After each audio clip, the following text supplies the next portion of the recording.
Hello and welcome to the InterPlex. I recently had the pleasure of speaking with Spanish physicist and complex systems scientist Jesús Gómez-Gardeñes after attending the Latin American Conference on Complex Networks, LANET, which was held in Uruguay in the summer of 2025. Gómez is co-founder and organizer of LANET and is a strong advocate for fostering interdisciplinary scientific collaboration, education, and community building in Latin America. He has also hosted and mentored PhD students at his GOTHAM lab from Mexico, Colombia, and Brazil, with the aim of helping to strengthen the next generation of Latin American scientists in the field of complex systems. His highly regarded research lies at the interface of statistical physics, nonlinear dynamics, and complex networks, with a focus on understanding collective phenomena such as synchronization, explosive transitions, epidemic spreading, and evolutionary dynamics. He leads the group of theoretical and applied modeling, GOTHAM Lab, at the University of Zaragoza, where he is a full professor of physics. Our InterDialogue explored the origins, inspiration, obstacles, and potential for wide-ranging future impact of LANET and associated initiatives, such as the biannual school called Enredando and other advanced schools and events hosted in the region. We also delved into his fascinating research on epidemic spreading and forecasting, as well as urban mobility and metapopulation networks. We also spoke about anti-science and the dangerous spread of misinformation, as well as the related importance of effective science communication. We concluded by speaking about our experiences, shared collaborators, and love for the very diverse, dynamic, and complex system that is the country of Colombia.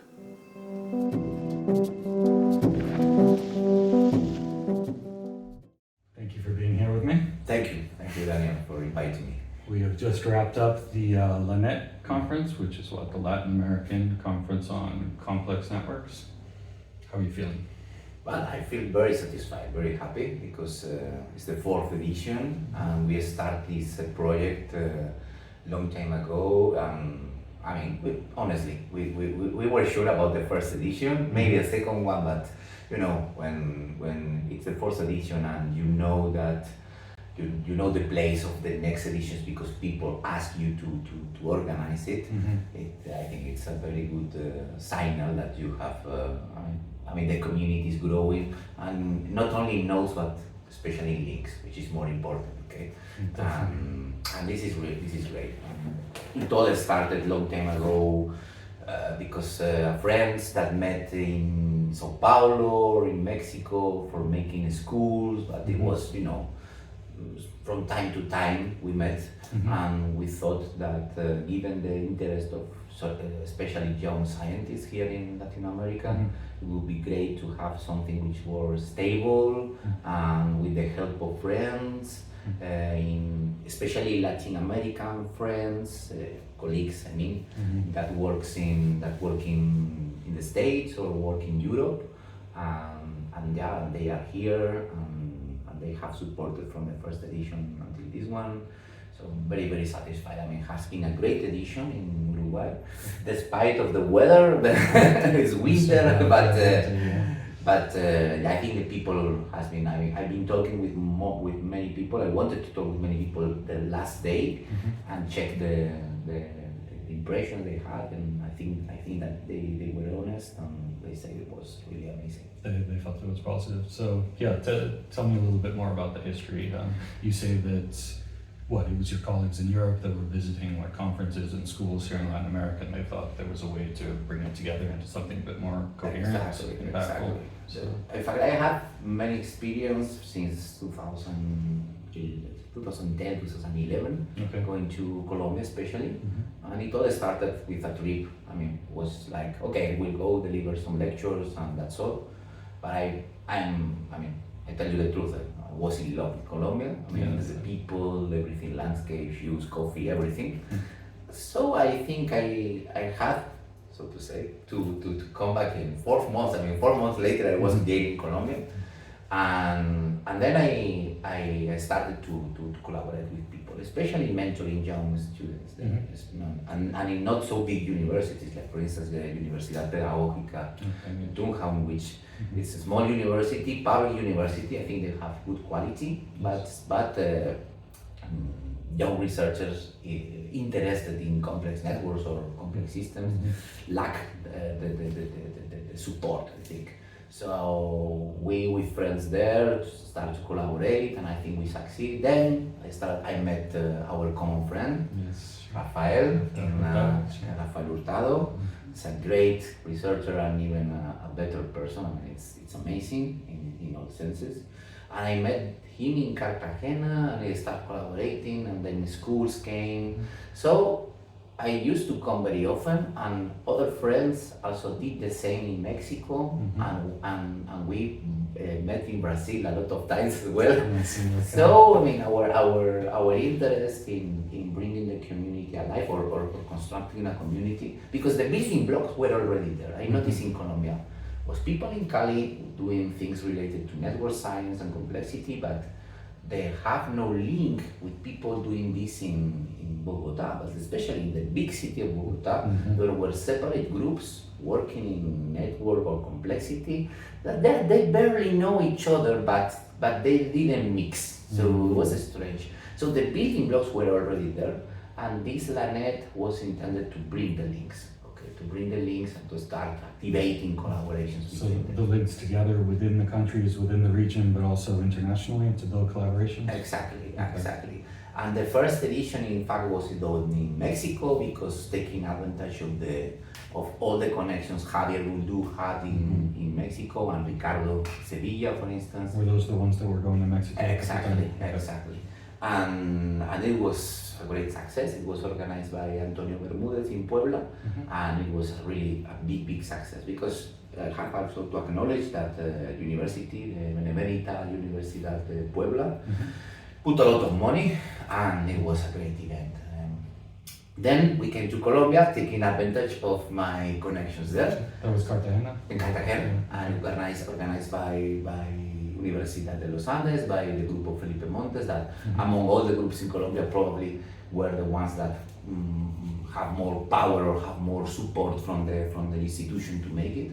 In fact, somehow we inaugurate this place, the campus in Cartagena was amazingly new. I mean, it was not inaugurated.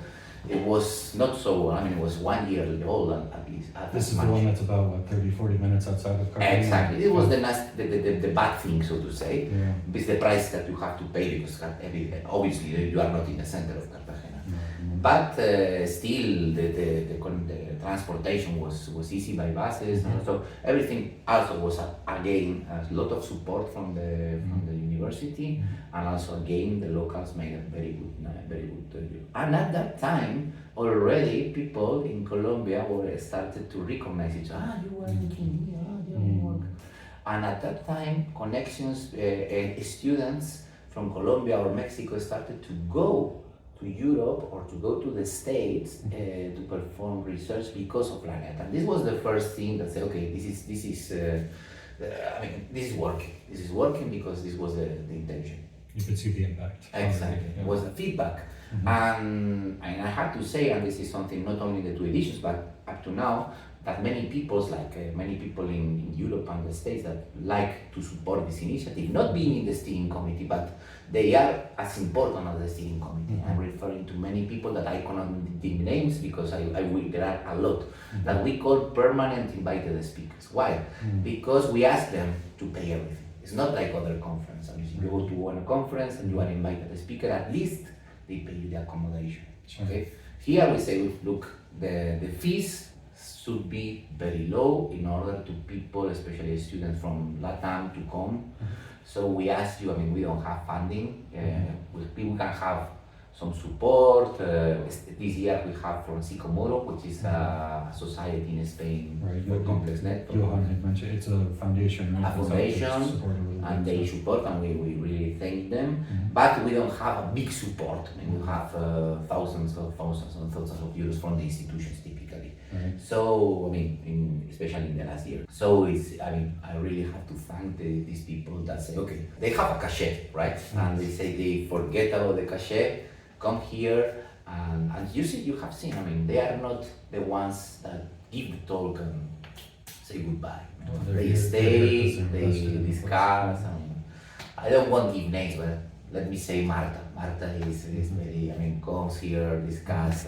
She's from Berkeley, but Marta Gonzalez. Marta Gonzalez. She always say, for me, supporting LANET is very important. You say because I am what I am because of a conference in Mexico, in which I knew network science and made a connection. But not only Marta, many people, Ernesto, Alex, that have not been able to come. So many people that have a cachet, a very big cachet in network science, that come here for free. And this is something that we have to acknowledge. And yes, I think that now I see repetition of connections. You see that people, the collaborations are more stable, more established. There are already students in the first edition that have become assistant associate professors and that are coming to LANET with these new positions. As speakers now. And this is something that I think we have to be very happy with. Yeah, that's great. Great progress for sure.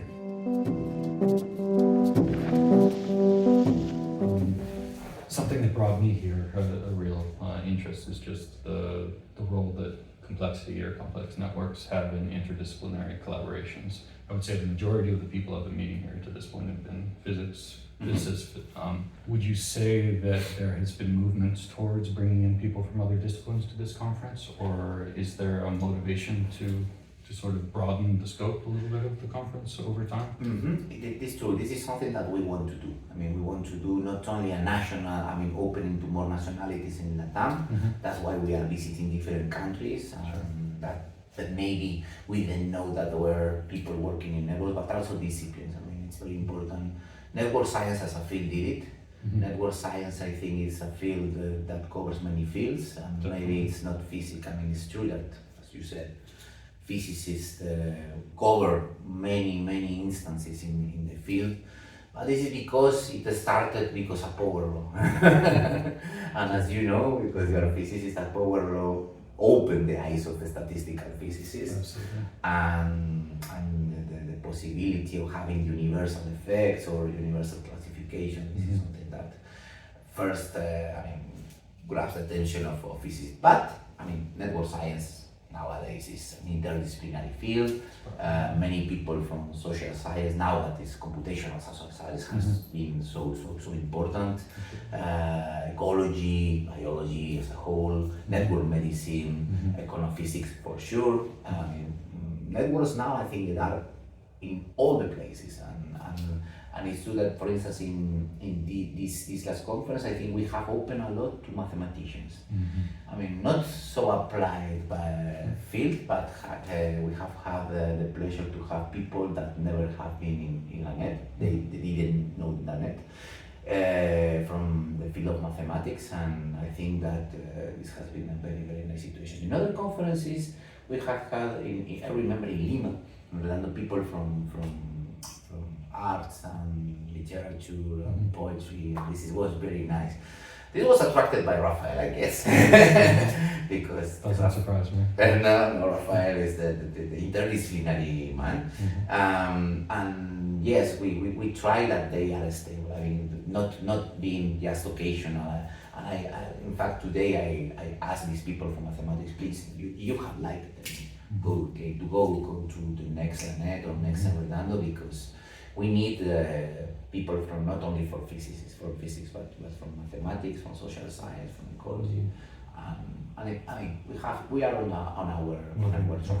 Yeah, I met several mathematicians, biologists, people working in medicine as well at this conference. I just imagine there's a large potential to grow out. I know there are some sort of related conferences. Can you explain those a little bit too? You have the InterDialogue, which is specifically related to the LANET, but then you have others that are going on in Europe and other parts of the world. How do these sort of networks work together to foster these collaborations? Well, typical, the most important network science conference is NetSci. NetSci, I think, is not only the most important, but also the oldest one. But it's a big conference. I like it, but it's true that if you go there, it's like not as much as large as the March meeting, the APS or start fees, but it's annually, it's every year, and it happens to mix 500 of people in most of the editions. The Conference on Complex Systems, which have a broader scope, but these networks obviously play a key role in this conference, and it's also very large with a lot of parallel sessions. And these two conferences are the main ones. I think that many collaborations happen because you have a lot of time to mix. But I personally, and this is a personal view, prefer smaller conferences. And in this regard, CompleNet is my favorite conference since I have started to go to conferences in network science. We are organizing next one in Zaragoza, in my place, but I mean, this is. But from the first edition, I was invited in 2012, so more than 10 years ago. I tried to be there at each edition because it's a medium-sized conference, about 200 people, but it's a single track. Okay, so there are no parallel sessions. So the quality of all the talks is amazing.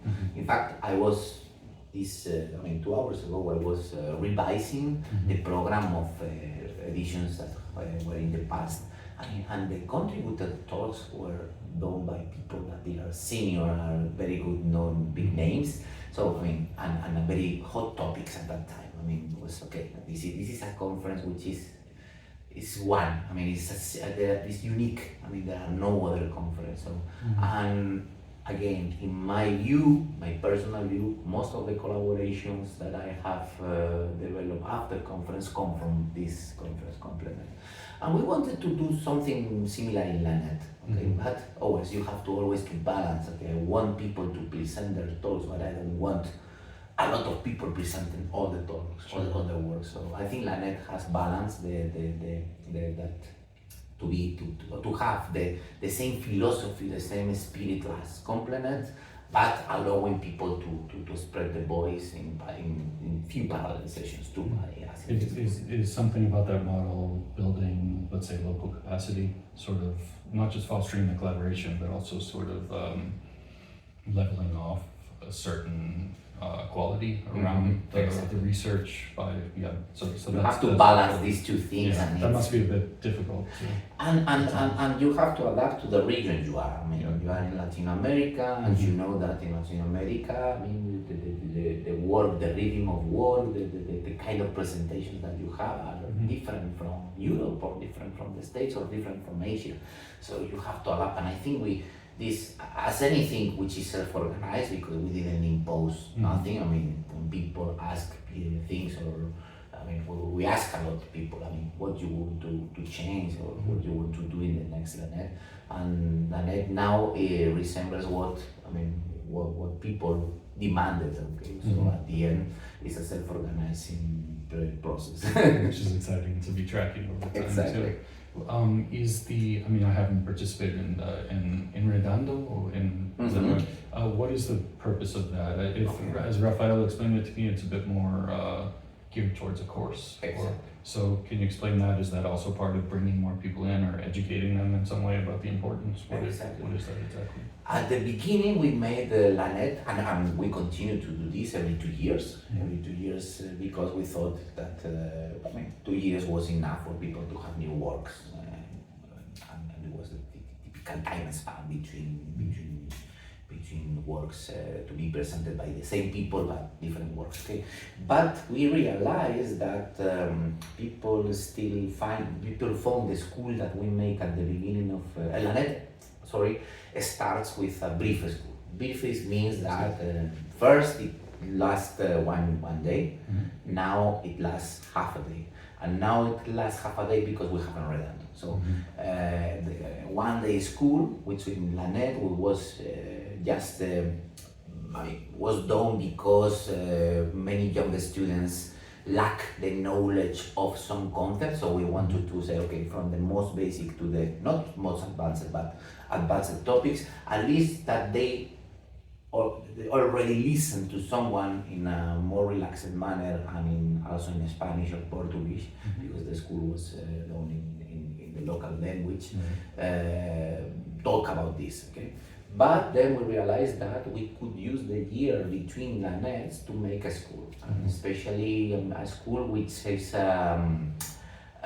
is made in the local language. So next year will be in Brazil, Viçosa. So we'll be in Portuguese or Portuñol because I was going to ask, what are you and your colleagues from Spain going to do about that? let's see. I live in Bahia. Your Portuguese is decent, but some of the others I heard maybe not so much. We will try. Okay, we will learn a little bit before. I will have to refresh my Portuguese, which is not very good, but I will try. But that's the idea, to teach it in a local language to both the researchers and the students in the exactly. And it's a school. Again, the participation is for free. So many all the lecturers come paying their own cost. Yep. And again, we are so lucky that we have extraordinary lecturers in the past. I mean, the first edition was in Lima. It was the president of the LANET of Cusco, so it was Peru. Yeah. Now we had Bogota with president of Uruguay, and now we will have Viçosa in Brazil, which will be Porto Alegre. Rio Grande do Sul. That's coming. Right. Exactly. So the idea is that in this is typically the lessons last 1 hour or 1 hour and a half. I mean, depends on the number of lecturers we have. And in this 1 hour and a half, typical 90 minutes, you have to try to explain simple words, simple terms. I mean, not very hardcore. Not the last advance in the field, but the most important, more important aspects of network science in the last 20 years.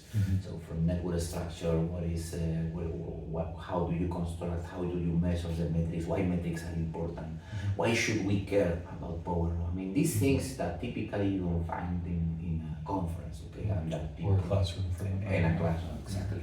And then, because it's 5 days, the final days, yes, maybe they are more advanced in the sense that, okay, we will cover topics like network dynamics, synchronization, epidemics, games. We have these applications of network science to problems too.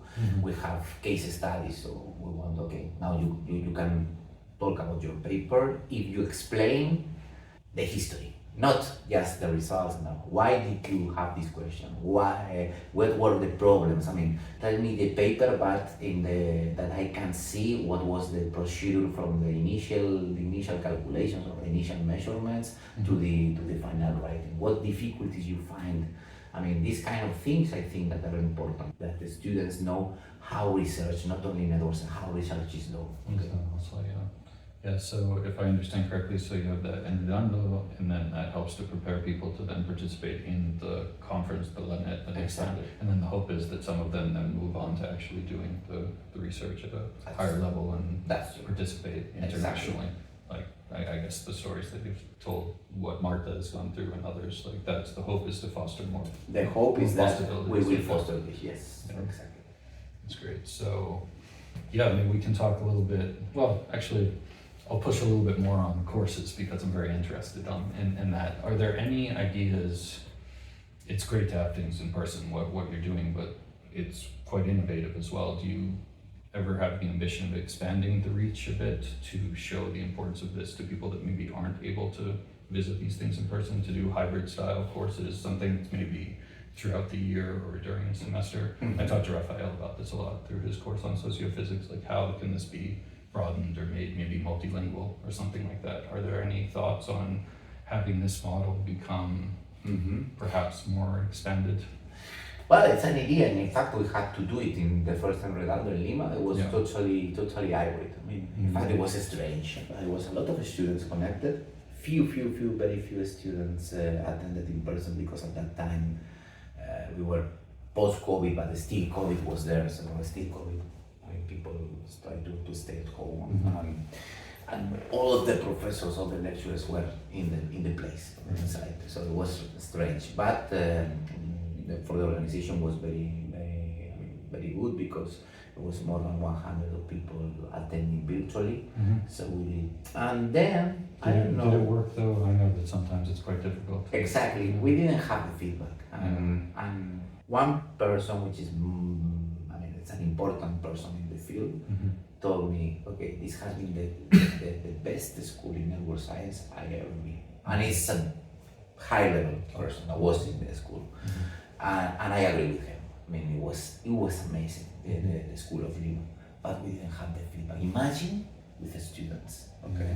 So it's true that we can do it, I mean, we could do it, sorry, but I mean, at least for the organization in Bogota, we thought about making it, and I think the best thing is to record, not to make it live, because at the end, is recording is great, and we didn't make it. Maybe for Visosa we can make it.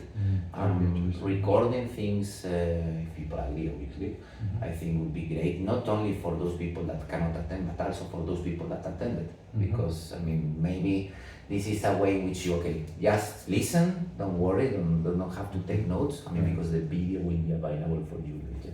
And this is something that I like, but again, it's a personal view, okay?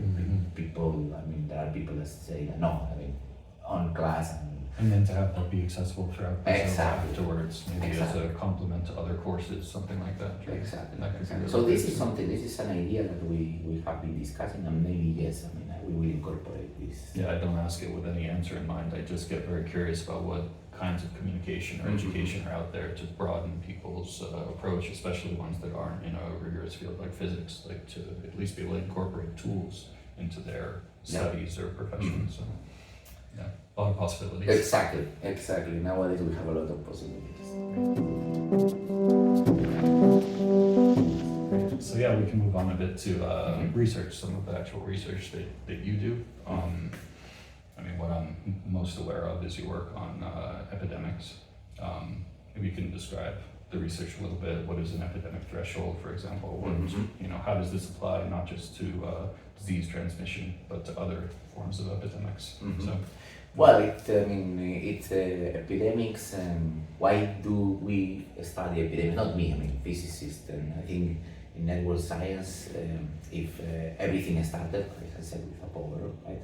It started with a structure, but I think I'm pretty sure that the first hit about dynamics was epidemics. I mean, it was a paper by Espiñán and Pastor Sartoras in 2000. Maybe, I think it was 2000 or 2001, I'm not sure now. But in any case, it was a starting point to say, okay, the structure, the strange structure that you are observing in networks is not just a curiosity, but it has deep implications in the function of the system. I mean, the function in this case was epidemics. But then people started to study other dynamical systems in networks, synchronization, let's say. Again, we found at that time that the structure, this scale-free structure, play a key role. I mean, it changes the physics of the transition, of the emergence of collective phenomena, because at the end is what we study, change it qualitatively. It's not only a quantitative correction. Okay, you have a scale free, I mean, you have a correction, and you have to put a correction in the mean field, definition. No, the mean field definition, in fact, the mean field formula is a very particular case of a more general formula, and in this formula you see that the phenomenon is totally different as what you obtain in the mean field limit, right? And this happens in epidemics, this happens in synchronization, this happens in games, this happens in complex contagions, this happens in all kinds of dynamics that you put on a scale-free network.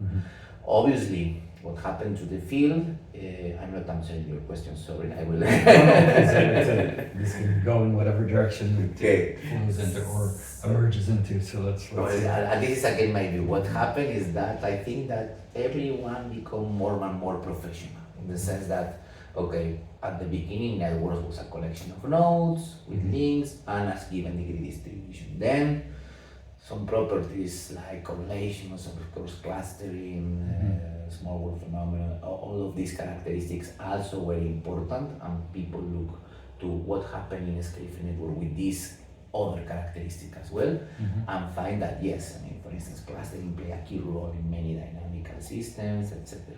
Then the data gathering improved, as we see nowadays, and it demanded not a single skeleton, but a multi-layer skeleton. So again, dynamical systems appear. What happened if now we have layers, etc. So what I want to say is that in these 20 years, 25 years already since this first result about network epidemics, everything has been sophisticated and has been professionalized in the sense that, for instance, Alex Lespignani was a great network scientist and now is a great epidemiologist. Okay, I mean, he did a lot of work not only in epidemic dynamics but also in other kind of systems. And in fact, he has very good books in dynamical processing complex networks. Is he also a physicist by background? Yeah. He's a very good statistical physicist. Yeah. I think he studied in Rome, but I'm not sure. But in any case, he is a real statistical physicist. But those tools lend themselves towards Exactly. So the network dynamics as a general, then becomes specialized in epidemics analysis. I mean, it's one of the most important computational epidemiologists in the world. And he informs policy, I imagine. Informs policies, have a very good reputation in the States, not only in the States, but to one of the leaders in the COVID crisis, but not only in COVID, much before he played a major role he and his group played a major role in Ebola, for instance, crisis, etc. And also people that have emerged from his group, like Victoria Golitza, for instance, and many other people are leaders in this field. So all these people are physicists, networks, and then they choose this door. Other people choose this other door. I mean, neuroscience are people that started as researchers in nonlinear phenomena and statistical physics, and then started to specialize because you cannot cover. At the beginning, you cover everything.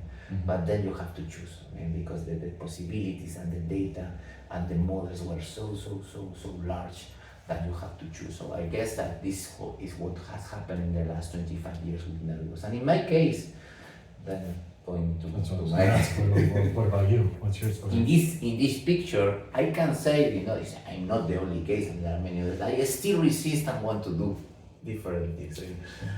And yes, it's true that because of my contacts here in Colombia, working for the problem of dengue, which is very important in Colombia, and also because of the COVID-19 crisis, all the works that we did in the past about metapopulations had more importance, and we spend more time during the last 10 years for this problem.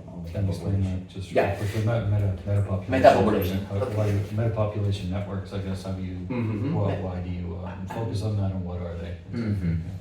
Metapopulation networks are network, but in which the nodes are not aliens connected by links, like here we have two aliens connected because we are talking each other, or computers connected, but are locations like this city.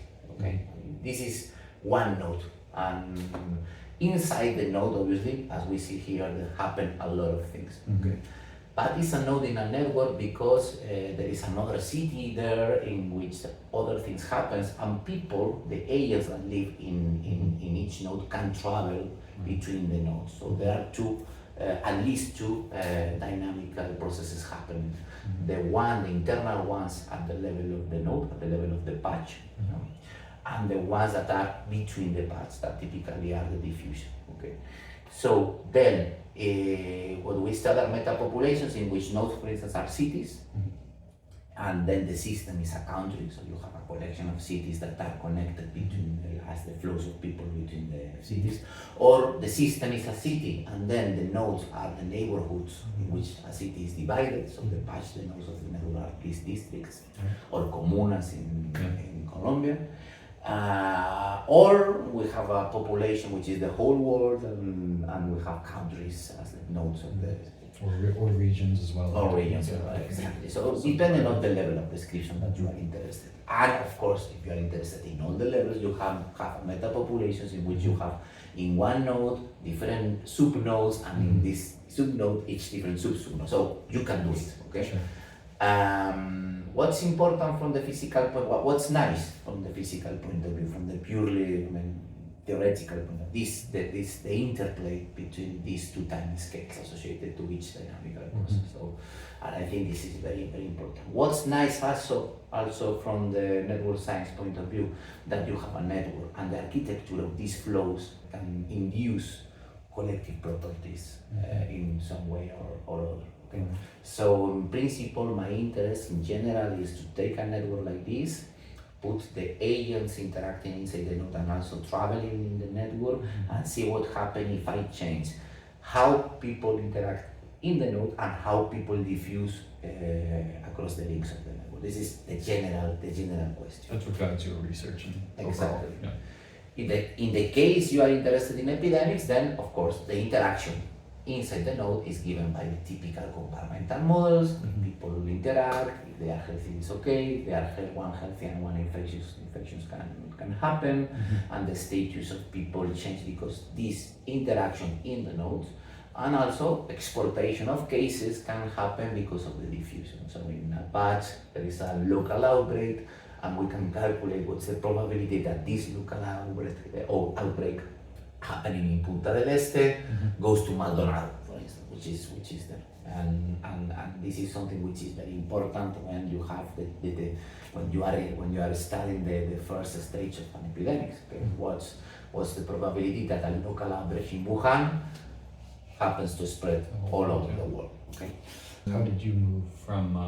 What were you working on before you got so interested in epidemics, and when was that, and why?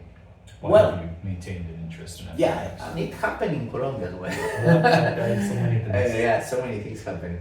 I was a network scientist at that time in 2012, I had the typical profile of a person that his doctorate was in dynamical systems, became interested in network science because I'm a physicist by training and I know very well the methods of statistical physics, and I studied many different dynamical systems as synchronization in Coulomb-Motor networks, the evolution of cooperation in social dilemmas, which is also very nice, it's something very, very important in my career, the diffusion of packets routing in the network and the emergence of congestion. So many the Axelrod model for the diffusion of culture, what we could tell us, or epidemic models in simple networks. Okay, the SIS in a network, typical example. So this was my career. Okay, so a lot of dynamical systems on top of a network and looking or studying how the architecture of connection, how the skeleton, as one colleague like to say, of interactions influence the collective behavior of the system. And then I was at that stage trying to focus on a real problem. Okay, it's not that we didn't cover real problems, but new problems. And then an opportunity of collaboration happened in San Andres. Was I wanted to go to this conference because it was a mathematical conference, applied mathematics, nothing to do with physics, and I wanted to explore what happened in this community, and someone recommended me to go to this conference. ICAMI was the name, International Conference on Applied Mathematics, and I went there. I gave my talk. I was a completely unknown person, especially because it was Colombia and the very mathematical people. But I started to, I saw a talk about dengue and about the importance of controlling dengue with control techniques, mathematical techniques. And I said, okay, I knew the papers by Vespignani, colleagues on metapopulations. I already had interactions with other people in Colombia about the mobility. People, Rafa, Laura Lutero, for instance. Urban mobility, but focused only on urban mobility, characterizing. We did a paper which titled "Rich Do Not Rise Early," and was very controversial in Spain because of the title. So you were already collaborating with him before? Yeah. But in terms of mobility, I say, look, you have this problem in Cali. I know how to put mobility data, and I have mobility data. And I know, which is the more important thing, I guess, how to put an epidemic model that integrates mobility data and the equations and write the equation. I think we can do it. And they like it a lot. And in fact, the person presenting this talk at this conference became my student, my PhD student. in co-supervision with the director that was already in the conference, and we did a work about, I think it's one of the most elaborated works and far-reaching works that I did, which is how to make use of the mobility of people in a city to stop dengue. Okay, and we integrate ecological data, the mosquitoes, we integrate mobility data, we integrate demographic data, and the epidemics of the compartmental model of vector-borne disease in one single mathematical. And it's not only mathematics. I mean, it's a mathematical framework that can tell you where to put the Wolbachia mosquitoes, for instance. Well, at that time, Wolbachia was not being implemented in Cali. So we did the work, and I started to work in this, and then, you know, I mean, when you have a result, one result gives you many questions. I mean, results in many questions, new questions. What's happening? What happened? Sure. So I had tough side question though. Did anyone listen to your conclusions? Yes, I mean, because we were in Cali, we were collaborating with, in fact, the ecological data came from the Council of Cali, Okay. and well, they know the solution. I don't know if they apply the solution. That's what I'm asking. Exactly. Also, from my experience in Colombia, I wonder if maybe they said they were going to. Exactly. But there were some years later, Eliana, who was the student, was already professor in Cali, and our work was already established. I mean, I have presented many times. We amplified and generalized the model to other situations, and then we had the opportunity of inspecting what happened with Wolbachia. Because there is an organization, which is the World Mosquito Program, that maybe you know, that is working in Colombia, is working in Brazil as well, and in Asia. And they were at that time working in Cali and trying to penetrate in some communes. And they were starting to deliver these Wolbachia carriers of mosquitoes. What happened in this case is that a mosquito with Wolbachia do not transmit dengue. If this mosquito catches dengue from you, then it cannot transmit it to other person, okay? Because of this Wolbachia bacteria that it has. Wolbachia bacteria is present in many arthropods, but not in this kind of mosquitoes. You can put Wolbachia in the eggs of the native wild-type mosquitoes, and then release this, so to say, is mutant. It's a not mutant, but you know, eggs, and then the mosquitoes, the offspring from these eggs, carry the Wolbachia bacteria, and then they are not vectors anymore. And the very good thing is that ecologically they will prevail in a mixed population. Okay?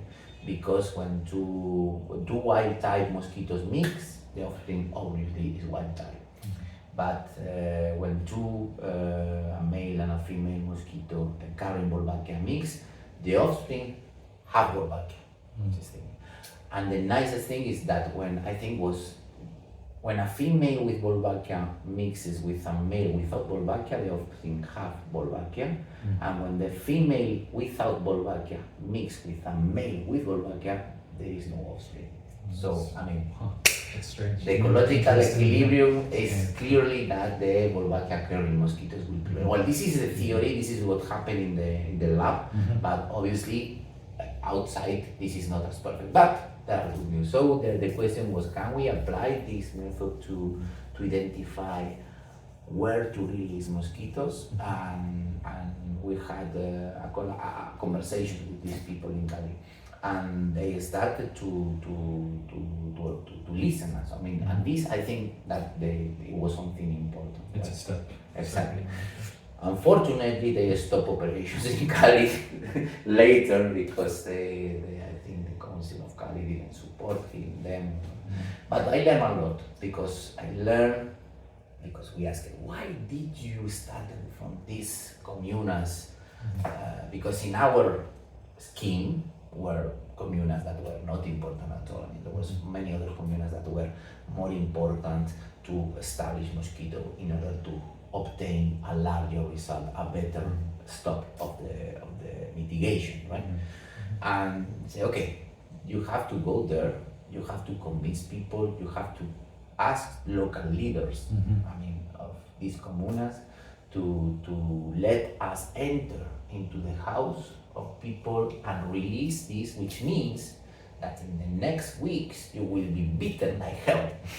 Which is not, I mean, it's not so simple. It's not that easy. So you have, and why we started from this community? Look, because we know the leaders, and this was the first attempt to penetrate houses with the help of some local people. You establish trust in them. Exactly, you establish trust, and then maybe you can go to other areas that maybe are epidemiologically more relevant, but if you don't have access, it's I mean, your work is worthless. It's a whole other social dynamics, I guess. So, exactly. So, then it appears here the ingredient that I like a lot from epidemic modeling. It's not only epidemic. I mean, I think in my talk I explained it. I mean, then we always say that we want to be as weather forecast, but in a weather forecast I can make a forecast of a typhoon coming to Punta del Este.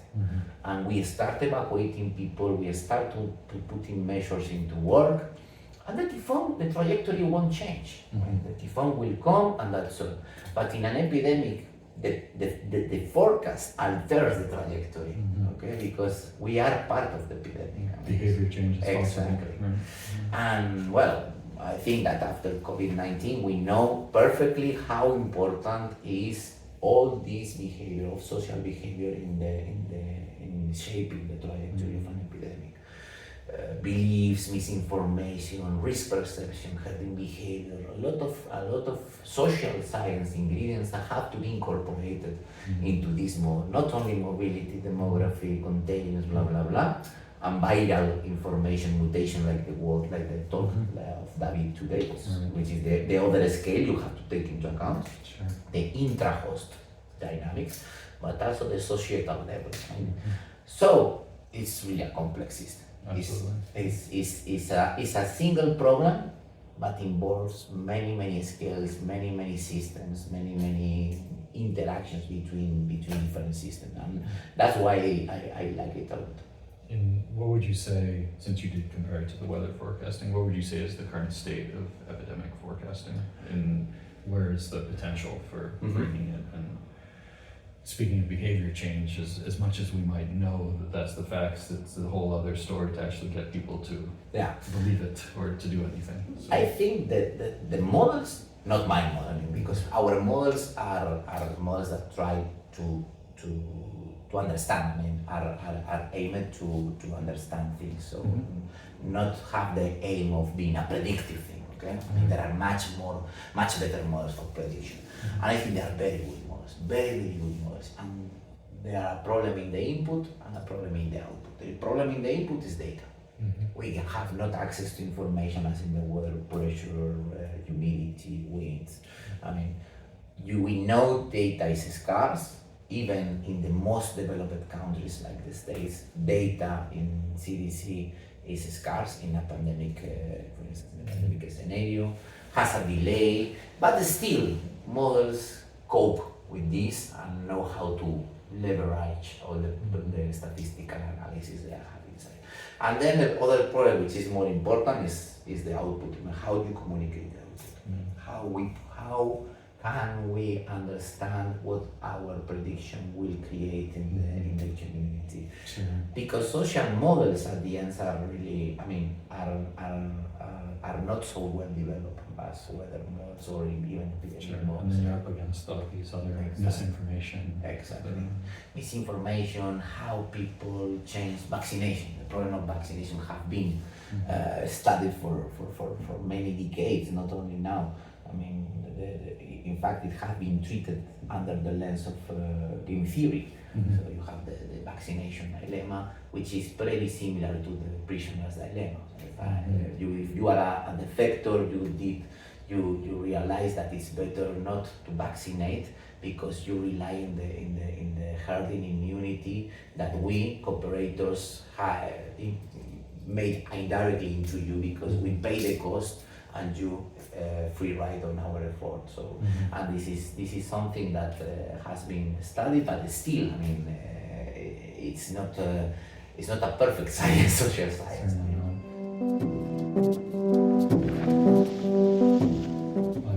speaking of the data, where does does most of the data come from? I know, well, transportation is very important, transportation networks, mobility, but there's all kinds of issues related to that too, tracing, tracking, privacy issues. How are you able to even standardize the data or trust the data or get the data in the first place?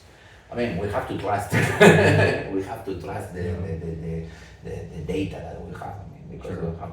But it's true that, for instance, in COVID-19 pandemic, there was like, okay, we have data. It was like a huge effort of all the institutions, from public institutions to private institutions, to release data, to open data, but this was very, very, very. I mean, it was a time window. That's all. Then, for instance, Google removed all the data, and even if you achieved to work with their data, you couldn't work anymore. I mean, I don't know. I mean, data is, someone says, the new gold of our century, and it seems that it's hard to have when you are a researcher in a university or in a research institution, and unless you have a very good contact with the industry of data, it's difficult to have. I mean, you have to pay a lot. I mean, and we have data paying after paying. I mean, our research project, our fund allows us to buy this data, and this seems to be high quality data, but at the end you have to trust. Of course, but challenging though, and public transport is where a lot of this comes from. I guess remembering Martha's talk as well, mobile data, at least for movements, urban mobility. But how does that then relate directly to epidemic spread or reaching thresholds? Or No, it's super important. It's super important because we have realized that mobility is as important as the own virus properties. I mean, the viral dynamics, the intra-host dynamics, and how it spreads among hosts is very important. But mixing and mobility, the induced by mobility, is as important as we have. And typically, is the thing. Mobility that is first affected by authorities when we don't have even masks. I mean, I remember, I don't know in the States or in Colombia, but in Spain at the beginning we didn't have masks.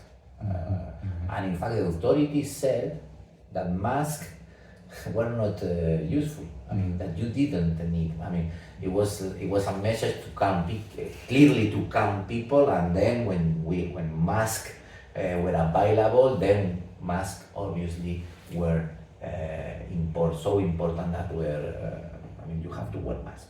Similar in the US, but it depended where. I mean, it was really very divided even. Exactly, but I remember, I mean, it was absolute. I mean, it's an airborne disease, well, I mean, it was this debate. But in any case, yes, I mean, the first thing you can do is to say, okay, mobility is restricted, we are going to make a confinement, so mobility play a major role. Maybe it's not, I mean, you know, mobility reductions are very good for delaying a little bit the peak. And this delay is important because at the end you have more time and you start to prepare a little bit more. The problem is that because of the data goes delayed, probably the situation is much worse than the one you are observing. But because it's an exponential growth, and 1 week is too much. But even, I mean, mobility is so important that it's the first thing you affect.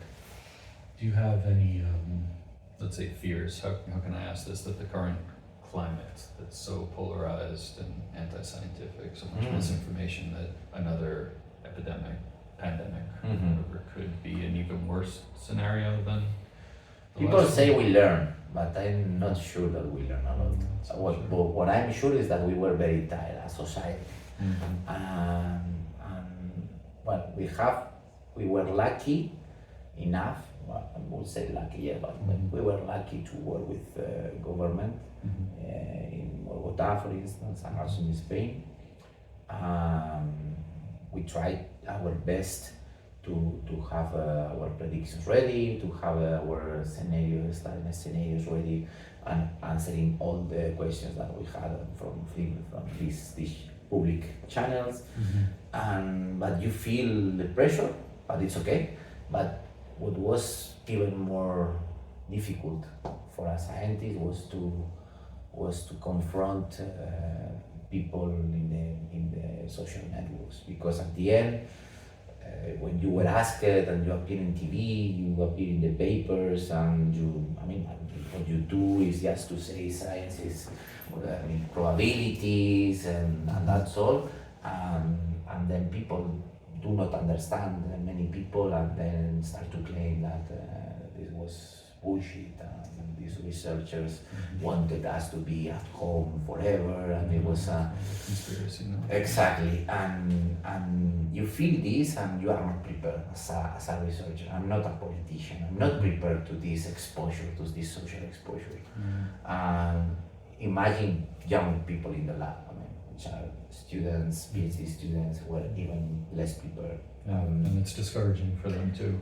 It was discouraging, and we were lucky that they decided to continue their careers, because I felt that some of them were extremely damaged psychologically.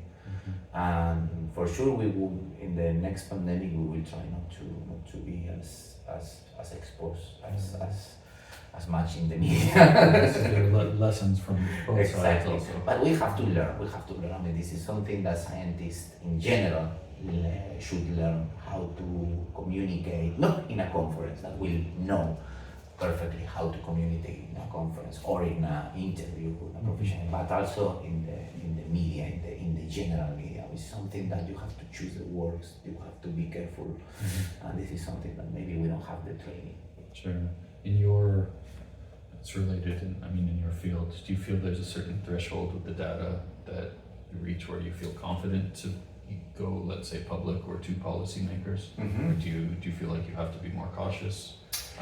We feel that in a normal situation you have to be more conscious, more cautious, and typically what you put is noise in your data in order to see confidence intervals, worst scenario, best scenario. So you already know that there are some missing data, and you try to see what are the consequences of having an incomplete data. When you see that the consequences are not very bad, then you can do the But it's true that in a pandemic situation,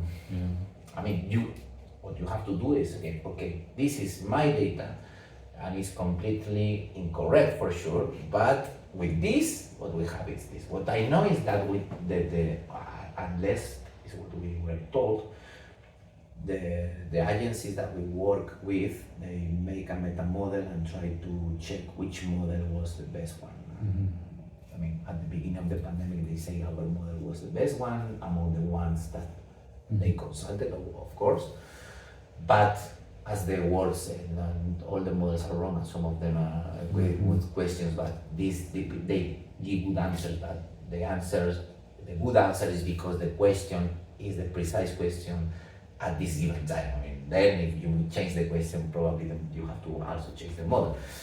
So it's not that our model or models are better at that time with this situation, were for sure the ones that better manage this uncertainty. Okay, but it's true. You have to be very cautious in such a situation, because the easy thing is say, okay, close everything. Go to the wardrobe, go to the kitchen, you in the kitchen, you in the bathroom, and then we stay for 7 days, which is the typical time between infection, right? And then we can go out, and probably the epidemic is solved. And this is not exactly.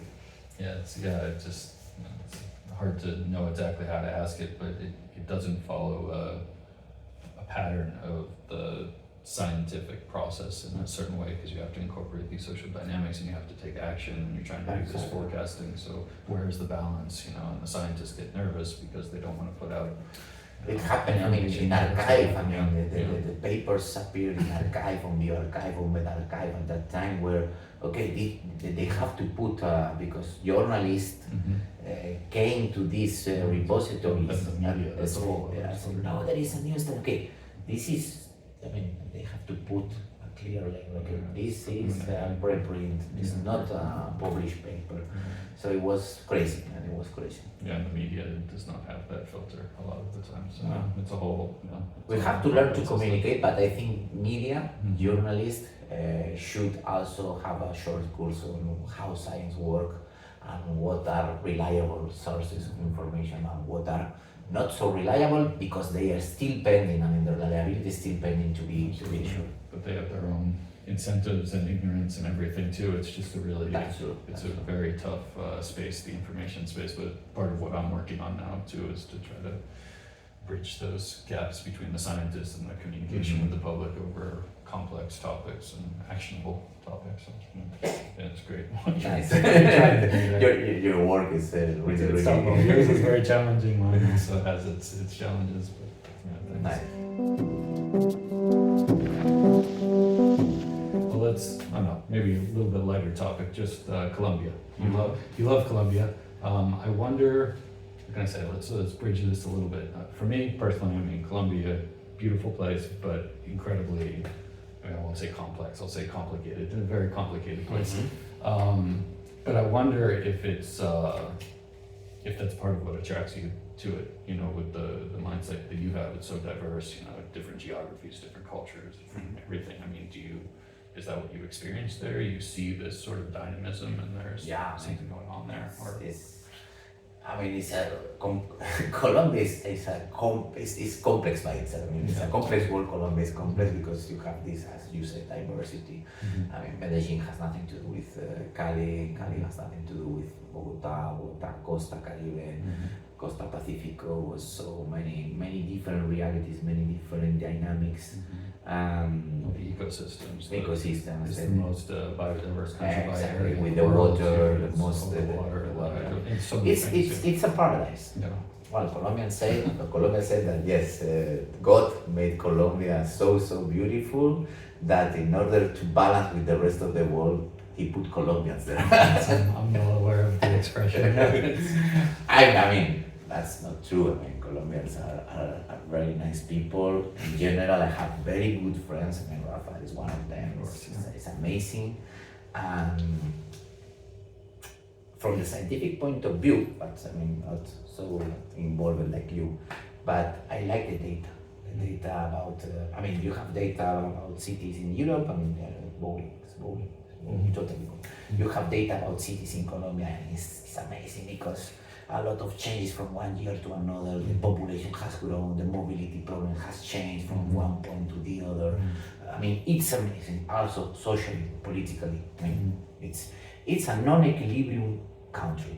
I mean, and Europe, well, now that the situation is changing because in the last years, right?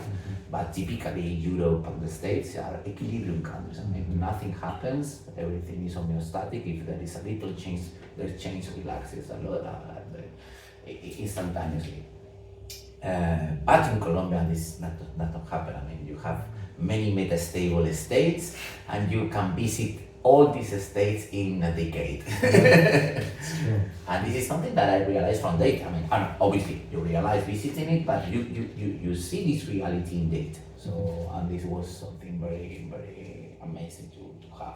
You say Colombia is maybe a country constantly at the edge of chaos. At the edge of chaos, yeah. Exactly. That's how I feel. It's a self-organized equilibrium trying to be in the critical point. Yes, definitely. And I mean, people living in this chaos or in this organized chaos, I admire. I mean, they have when it's supposed to be one of the most happy countries in the world, right? I mean, they say, and it's true that they manage with these problems, and not only problems, but also have a lot of good things around.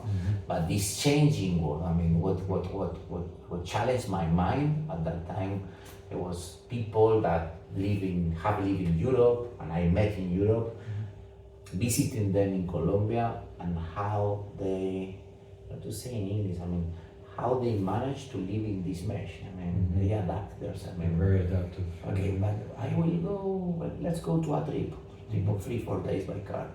Okay, let's plan. No. What are you planning?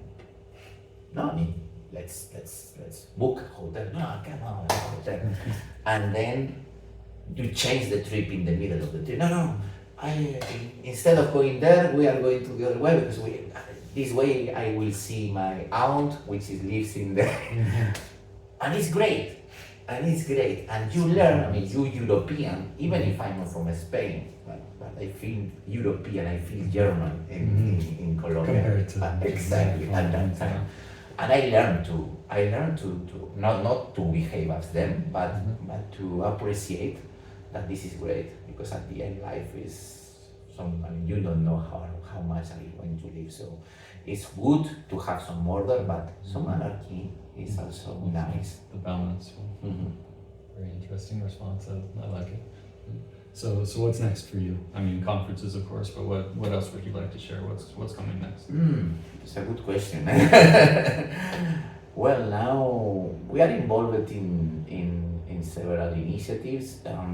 If I want, I mean, maybe something that I like is to going, for instance, in the epidemic modeling issues, is to, I was talking with someone in the conferences, to go to problems. I mean, but in the stationary state, not in the pandemic, going to different city, mayor of cities, for instance, and say, okay, this is going to the ground, coming back to the ground, because after in the pandemic we were in the ground, then it was like we were so involved in the ground that we were rejected. I mean, we went to the theory again, very, very far from reality.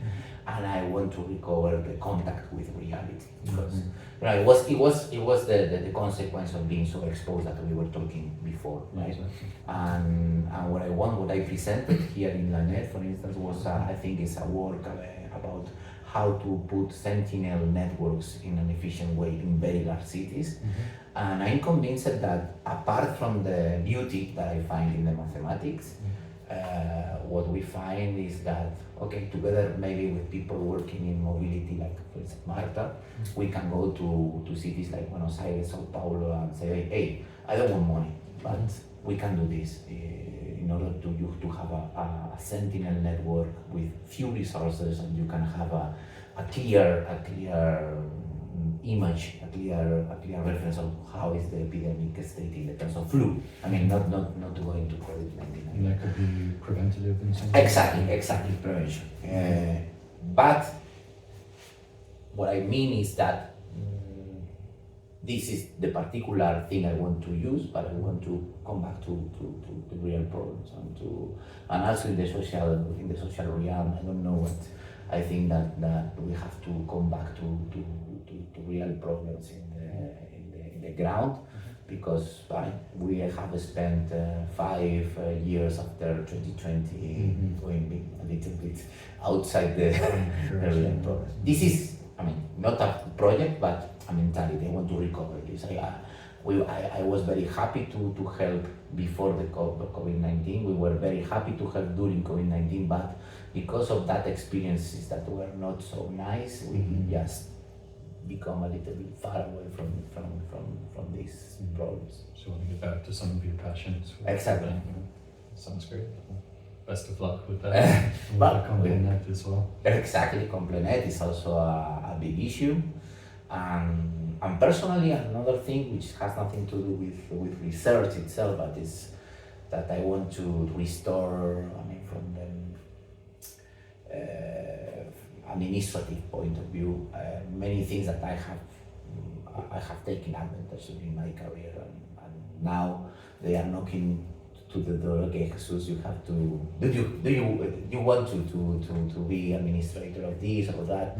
And I think I have now the age, not until retirement, but for some years, because this system is research at all levels, at the university level, at the national level, at the global level, is supported by scientists, and I feel that I have been defector, so to say. I have been taking advantage of the effort of the administration for sure, and I want to also to restore, to come back to this effort, participating more in administrative duties, which is give back in that way and foster the next generation. Exactly.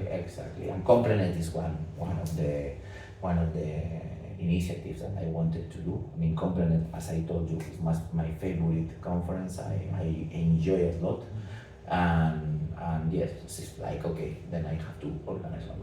This is the rationale. That's why you said you're the senior organizer, senior director. Exactly. Of the next CompleNet. So congratulations. Let's see. I'm sure Well, it'll go great. let's wait and talk in June, and I will tell you how CompleNet has gone. I believe it'll go great after experiencing LANET. I think doing a great job. Okay, but again, LANET, I want to thank the local organizers. I want to take advantage because they have done a very good job.